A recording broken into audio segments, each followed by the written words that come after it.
Hi అందరికీ. ఒక్కసారి బియ్యం పిండితో వడియాలు ఇలా ఒక్కసారి ట్రై చేయండి. చాలా బాగా కరకరలాడుతూ వస్తాయి. పిల్లలు ఇష్టంగా తింటారు.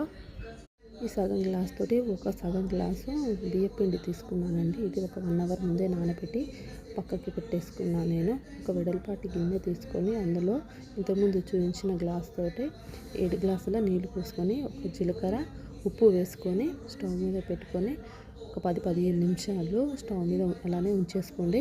నానబెట్టి పక్కకు పెట్టుకున్న బియ్యంలో ఒక గ్లాస్ వాటర్ పోసుకొని ఒక 2 నిమిషాలు లో ఫ్లేమ్లో ఉడికించుకోండి. ఇలా మరుగుతున్న నీళ్ళల్లో బియ్యం వేసుకొని మెల్లమెల్లగా వేసుకుంటూ ఉండలు లేకుండా కలుపుకోండి. ఉండలు కడితే మళ్ళీ అప్పడాలు వేసుకోవడానికి సరిగ్గా రాదు. ఇలా కలుపుతూనే ఉండండి.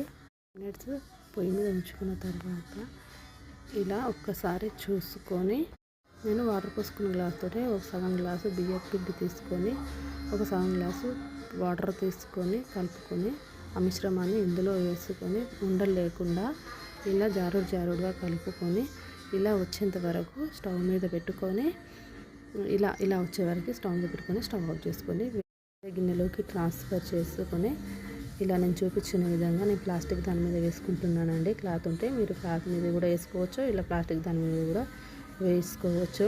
దేని మీద వేసుకున్నా తొందరగానే ఊడొచ్చేస్తాయి. 2 అవర్స్ తర్వాత తీస్తే ఇలా వచ్చేస్తున్నాయి. చూసారా?